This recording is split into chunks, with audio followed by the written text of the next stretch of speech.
En la línea recta, capítulo 1. El 24 de febrero murió mi padre. No. El 24 de febrero murió mi viejo. No. El 24 de febrero murió mi papá. No.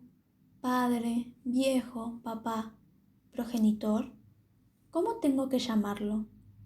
Si digo padre me siento ridículo. Nunca lo llamé así. Es demasiado formal. Si digo viejo me siento mal, como si le faltara el respeto. Si digo papá, me siento un nene de 5 años y me lleno de tristeza. Tampoco puedo llamarlo por su nombre, Raúl. Es un nombre que nunca usé mientras vivió, porque cuando era chico, él siempre fue papá, papi, papucho. Y cuando fui más grande, cambié por el irrespetuoso viejo. Che, viejo, pásame la sal. O no, viejo, no quiero que me acompañes. O mi viejo es un hincha. O mi viejo no quiere prestarme el auto. Pero confieso que en la intimidad nunca dejó de ser papá. Cuando estábamos solos, siempre fue papá. Leo lo que acabo de escribir y me doy cuenta de que recuerdo más las discusiones, los momentos en que peleamos, todas las veces que no le hice caso, lo mucho que quise sacármelo de encima, independizarme, cómo hablé mal de él frente a otros y cuánto me quejé por tener que soportarlo. No vienen a mí los momentos buenos. Estoy seguro de que los momentos buenos fueron más. No tengo la menor duda. Nos llevábamos muy bien y fue un gran padre. Pero ¿será que cuando alguien se muere, uno se arrepiente de esas discusiones, esas pequeñas peleas, esas quejas que tuvo, aunque hayan sido pocas? El 24 de febrero murió mi padre. El 24 de febrero murió mi viejo. El 24 de febrero murió mi papá. Capítulo 2. Nos llamaron a casa a las 4 de la mañana. Solo 2 días antes, papá había sido internado en el hospital para un chequeo. Al principio le dolía un poco el pecho, pero el médico le aconsejó que se internara porque notó algunas irregularidades en su ritmo cardíaco. Dicen que fue durmiendo. Supongo que debe ser lo mejor. ¿Cómo será? ¿Con qué soñará una persona en ese momento? ¿Será como pasar de un sueño a otro? ¿O será como despertar de un largo sueño y decir, uff, qué raro, soñé que era un tipo de tal o cual aspecto, que me llamaba fulano de tal, que vivía en tal país y tenía tal familia? Como consuelo, muchos allegados me dijeron que lo mejor es morir mientras se duerme. Sonaban algo como envidiosos. No tengo manera de decir si esto es cierto o no. Cuesta pensarlo, cuesta elegir un tipo de muerte. Casi me suena contradictorio decir, yo quiero morir de esta manera. Querer y morir me parecen palabras incompatibles. Yo no quiero morir, ni ahogado, ni quemado, ni asesinado, ni durmiendo, ni de risa. Simplemente no quiero. Y sin embargo, es algo inevitable. Morir tiene más peso que querer. Querer es casi un invento, una fantasía, porque casi nunca se cumple lo que queremos. Así que, ¿qué sentido tiene decir yo quiero esto? Es solo una expresión de deseo, una idea ficticia, solo una palabra que no indica nada verdadero. En cambio, morir es realidad. Morir es pura realidad, tanta realidad que no alcanza ninguna palabra. Decimos muerte como podríamos decir mesa, casa o pato de goma. Hablamos de algo que nos supera. Llegamos al hospital sabiendo lo que íbamos a encontrar. No por eso dejé de inventar salidas a la situación.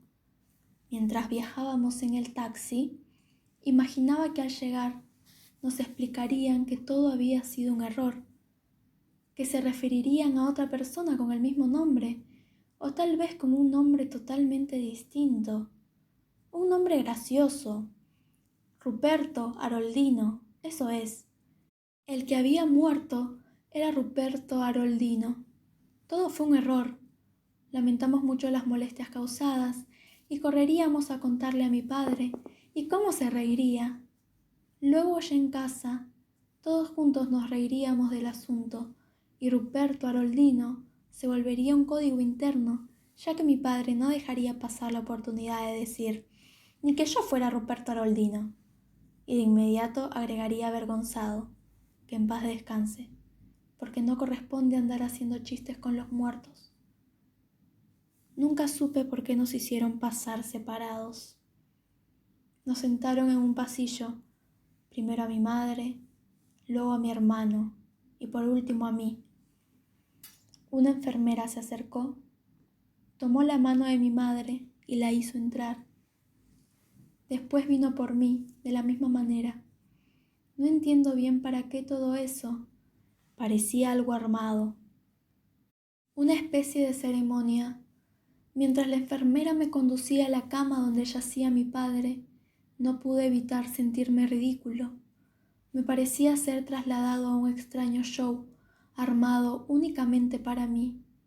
Era como entrar a la carpa de un circo, pero no para contemplar gente que traga espadas o se acuesta sobre clavos, sino para ser testigo de algo mucho más fantástico e incongruente, el propio padre muerto. Lo contemplé durante un rato. Ver un cadáver produce una sensación extraña, más si es de alguien cercano. Uno ve a una persona a la que conocía y la ve igual que siempre. Todo está en el mismo lugar, la misma cara, el mismo cuerpo, las mismas manos, el mismo pelo, pero hay algo raro, algo falta, hasta que uno se da cuenta de qué es lo que falta. Esa persona no está más allí. Capítulo 3. El velorio fue corto y absurdo, lleno de parientes lejanos, amigos remotos y simples desconocidos, todos pretendiendo estar muy tristes, algunos lográndolo, otros no tanto. Yo me contaba entre esos últimos. Supongo que internamente estaba muy triste, pero no derramé ni una lágrima. Sin embargo, en realidad, no creo haber estado triste en ese momento. La tristeza es un sentimiento demasiado romántico para describir lo que sentía. Nunca fui de llorar. No recuerdo haber llorado mucho en mi vida, y no lloré en los días posteriores a la muerte de mi viejo. En el velorio, la gente se extrañaba al notarlo y ponía su mano en mi hombro, como para ayudarme a soltar las lágrimas. Una especie de empujoncito, con cara de decir, dale, llorá de una vez. Pero no les di el gusto. Me hubiese encantado, pero no pude. Con solo llorar un poco hubiera dejado a todos conformes, comportándome como un buen hijo que extraña a su padre, pero no pude. Espectáculos extraños, los velorios, no hay duda. Me sentía como un mal actor que no logra conformar a su público. Finalmente pude, al menos, esbozar un par de pucheros con cejas de expresión de pobrecito, con lo que logré que me dejaran en paz. Mi hermano, tiene 8 años, jugaba en un rincón con un auto de carreras verde, como si nada hubiera pasado, como si estuviéramos en la fiesta de cumpleaños de alguna tía vieja u otra de esas celebraciones de adultos, sin sentido para él. Pero el premio al comportamiento errático e impredecible en un velorio se lo lleva mi madre. Si en un minuto estaba llorando desconsolada, como la protagonista de una telenovela, al siguiente se reía vaya a saber uno de qué, o se quejaba furibunda del servicio de la funeraria. Cada tanto contaba a todos los presentes, y, si no me equivoco, hasta hizo una lista con los nombres de cada uno. Fue un día raro, muy raro. Sin embargo, no me preparó para lo que vendría después. Capítulo 4. Cuando el entierro terminó y volvimos a casa, sucedió algo muy extraño. Me encerré en mi cuarto con la intención de apagar la luz y ponerme a escuchar música en la oscuridad hasta quedarme dormido.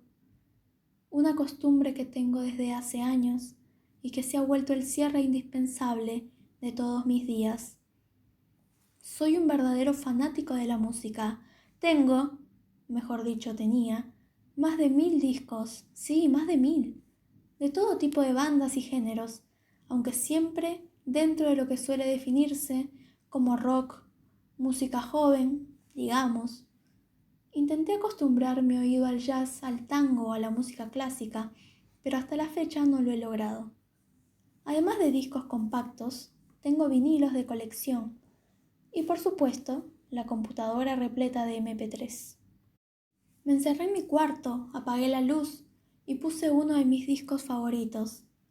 Ahora no me acuerdo cuál era, tengo muchos discos favoritos. Y algo extraño pasó. Mejor dicho, lo extraño fue que no pasó nada. Nada. No podía sentir la música. No la entendía.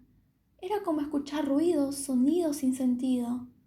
Podía distinguir todas las notas y las melodías que formaban, pero esas melodías no me transmitían nada, como si la música se hubiera convertido en un idioma desconocido para mí. Puse otro disco y luego otro, lo mismo. No había emociones, no había imágenes, mi cabeza no se disparaba hacia 1001 fantasías. ¿Qué me estaba pasando? Probé muchísimos discos de géneros muy diferentes. No me llegó la alegría del Sky, ni la furia del punk, ni la tristeza del dark, ni la armonía del pop. Sencillamente no me pasaba nada. Por primera vez en mucho tiempo me fui a dormir en silencio. Y en el silencio y la oscuridad intenté al menos reconstruir alguna melodía en mi cabeza, pero solo podía escuchar el pasar de los autos y colectivos bajo mi ventana. Capítulo 5. Dije que no había llorado en esos días, pero creo que no es cierto. Al menos recuerdo una vez. Me encontraba caminando por el centro. Serían alrededor de las 9 de la noche. Había ido a comprar un pantalón. En general, odio comprar ropa, excepto zapatillas, porque nunca sé qué elegir y casi siempre me equivoco. Supongo que no me llevo bien con la moda. Soy de esas personas que estarían felices si todo el mundo fuera obligado a usar overol, o si por lo menos solo existiesen 3 o 4 opciones para cada prenda y no hubiera que elegir tanto. Sé que para otros la moda es una forma de expresarse. Para mí es un dolor de estómago. En esa oportunidad me había decidido al fin por un jean negro que estaba de oferta. Solo al llegar a mi casa descubriría que no tenía bolsillos, por lo que casi nunca lo uso. Salía del local cuando me crucé con uno de los grandes amigos de mi papá, Ernesto. Ernesto y mi viejo habían sido compañeros en la facultad, y si bien se veían una vez cada tanto, se querían mucho y se consideraban grandes amigos. 2 o 3 veces al año solían juntarse y quedarse largas horas charlando y riendo. Solo un cruce de miradas con Ernesto me hizo saber que aún no sabía nada de lo que había pasado.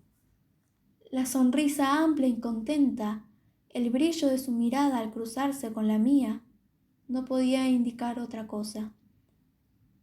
Eso quería decir que yo iba a tener que darle la noticia, lo que me pareció una carga demasiado pesada, una tarea imposible de realizar. Hasta sentí vértigo y un fuerte temblor en las piernas. Bajé la vista y seguí caminando como si no lo hubiese visto, pero Ernesto comenzó a llamarme. ¡Damián! Caminé más rápido mientras Ernesto me seguía y gritaba con más fuerza. ¡Damián! Entonces comencé a correr como si me persiguiera la policía o un asaltante o la mismísima muerte. Y empujé gente en el camino, desesperado. Creo que tiré a una señora al piso, un camión casi me atropella al cruzar una calle, una moto en otra y un colectivo un poco después. Corrí tanto que ya no estaba en el centro, sino en un barrio que no conocía, y seguía corriendo, como si Ernesto estuviera justo detrás de mí. En una plaza oscura sentí un calambre en la pierna, pero igual continué corriendo. Caí sobre unas baldosas rotas cuando mis piernas ya no respondieron, y mientras mi pecho subía y bajaba y mis músculos se retorcían por el esfuerzo, noté que tenía la cara mojada. Aún no sé si eran lágrimas o sudor. Capítulo 6. 4 días después volví al colegio. Como nos habíamos mudado el año anterior, era nuevo, de modo que aún no tenía muchos amigos. Las cosas que me habían hecho apenas conocido entre mis compañeros eran mis conocimientos musicales y mi colección de discos.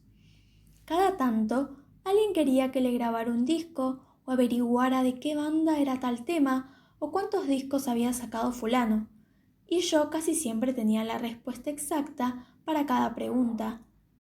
Podía explicar, con la misma fluidez, todo lo que Strokes le debía a televisión, que fue de la vida de Johnny Rotten, después de los Sex Pistols, detectar las influencias de Soda Stereo en Café Tacuba, la diferencia de Pink Floyd con Butter Waters o Gilmour, justificar por qué creía que The Zombies era la banda olvidada de la historia del rock, y su tema She's Not There, uno de los mejores de todos los tiempos, o demostrar lo importante que eran los Pixies. Pero eso no me volvía popular, más bien lo contrario.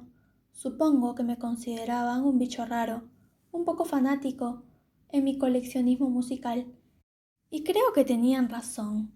En esa época era exagerado en mis criterios, y me parecía imperdonable, por ejemplo, que alguien no reconociera la grandeza de David Bowie.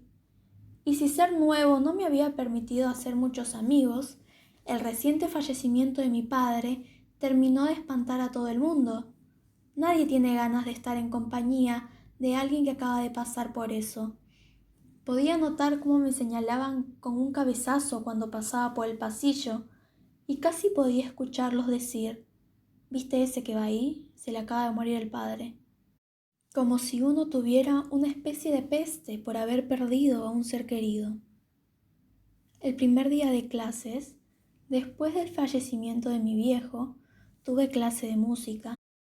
El profesor de música me apreciaba por mis conocimientos y porque compartía conmigo la pasión de los Beatles. Todo aquel que se precie fanático del rock y su historia será seguramente también fanático de los Beatles, porque ambas cosas van juntas. Fue con los Beatles que comenzó mi colección, con los vinilos que heredé de mi padre, apasionado por Lennon y compañía. Y justamente el profesor había armado toda esa clase alrededor del clásico Imagine de Lennon solista, y en el pizarrón estaba escrita la letra de la canción en inglés y castellano. El profesor hablaba de las virtudes musicales del tema, del mensaje, de la letra, que era una oda a la paz, que ojalá algún día la humanidad le hiciera caso a Lennon y cosas por el estilo. Fue entonces que pidió mi colaboración. Damián, por favor, explica un poco a tus compañeros lo hermosa e importante que es esta canción, vos que sabés tanto del tema. 2 semanas antes, hubiese pasado horas hablando de lo maravillosa que era Imagine, pero en ese momento fue otra cosa lo que salió de mi boca. Dije anteriormente que la música había dejado de causarme efecto, pero en ese momento lo causó. Escuchar Imagine me produjo un gran malestar, como si fuera el más horrible de los ruidos. Cada tecla de ese piano me golpeaba en la cabeza como un mazazo, y la letra en el pizarrón, esa misma letra que sabía de memoria y consideraba una genialidad, se me hizo insoportable. «Es una canción estúpida», dije casi sin pensarlo. El profesor me miró sin poder creer lo que escuchaba, y varios alumnos sonrieron felices, intuyendo el comienzo de una escena problemática. «¿Cómo puedes decir eso?», respondió el profe cuando pudo salir de su asombro. «¿Estás muy equivocado o te estás haciendo el gracioso? Es una letra que nos habla de la paz. ¿No te importa la paz?». «Es una canción muy estúpida», repetí sin escucharlo. Y en realidad, si usted lo piensa un minuto, tiene un mensaje muy autoritario. Fíjese que dice, sin religión, todo el mundo viviendo en paz. ¿No es eso autoritario? Porque lo que está diciendo es que para que haya paz en el mundo, todas las personas deberían pensar exactamente como él, que era ateo, y abandonar sus creencias. ¿Qué pasaría si un musulmán cantara una canción que dijera: «Imagina un mundo sin cristianos ni judíos, solo musulmanes viviendo en paz»? ¿No nos escandalizaríamos? ¿No lo llamaríamos fanático y fundamentalista? Y con razón. Pero eso mismo es lo que canta Lennon y nos parece el máximo himno a la paz y a las buenas intenciones. En todo caso, podría decirse que esa letra es fundamentalista. Fundamentalismo hippie. Jaja, eso es lo que es. Mi idea me resultó muy ingeniosa y me reí como desde mucho tiempo antes no lo hacía.